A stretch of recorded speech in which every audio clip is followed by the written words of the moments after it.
2004ஆம் ஆண்டு சுனாமியில் தமிழகம் மிக கடுமையாக பாதிக்கப்பட்டது.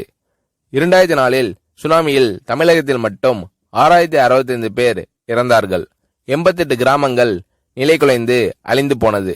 இந்த சூழ்நிலையில் அம்மா அவர்கள் எடுத்த நடவடிக்கையால் 10 கிராமங்களுக்கு ஒரு அமைச்சர், ஒரு IAS அதிகாரி, ஒரு PRO என்ற ஒரு குழுவை அமைத்து உலக வரலாற்றிலேயே இது போன்ற மீட்பு நடவடிக்கை இருந்திருக்காது என்ற அளவில் 3 நாளில் பாதிக்கப்பட்ட கிராமங்களுக்கு மின்சாரம் வழங்கப்பட்டது.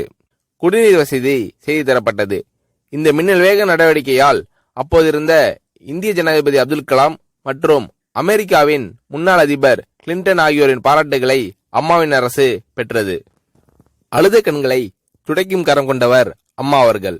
ஆண்டவன் யாரோ ஒரு நபர் மூலமாக வருவார். தமிழ்நாட்டிற்கு கிடைத்த தெய்வம் அம்மா அவர்கள். சுனாமியில் பாதிக்கப்பட்டவர்களில் 40 பேருக்கு 2 குழந்தைகளும் சுனாமியில் இறந்து விடுகிறது. அந்த 40 பேரும் ஏற்கனவே கருத்தடை ஆபரேஷன் செய்திருக்கிறார்கள். பெற்றோர்கள் மட்டும் உயிர் பிழைத்திருக்கிறார்கள். உயிர் பிழைத்தவர்களுக்கு இனி குழந்தை கிடையாது என்ற நிலையில் அவர்களுக்கு கருணைவு ஆபரேஷன் செய்து அவர்களில் பல பேருக்கு குழந்தை பிறந்து அந்த குழந்தைகள் இன்று பள்ளிக்கு சென்று கொண்டிருக்கிறார்கள். நாகப்பட்டினத்தில் அம்மா அவர்கள் மீனவர்களை சந்தித்த போது மீனவர்கள் கதறி அழுதார்கள். அவர்களிடம் அம்மா அவர்கள், நான் இருக்கிறேன், நீங்கள் கவலைப்படாதீர்கள், இழந்து போன உயிரை தவிர மீதி அனைத்தையும் நான் உங்களுக்கு தருவேன் என்று அவர்களுக்கு தேவையான அனைத்து உதவிகளையும் செய்து தந்தார் அம்மா அவர்கள்.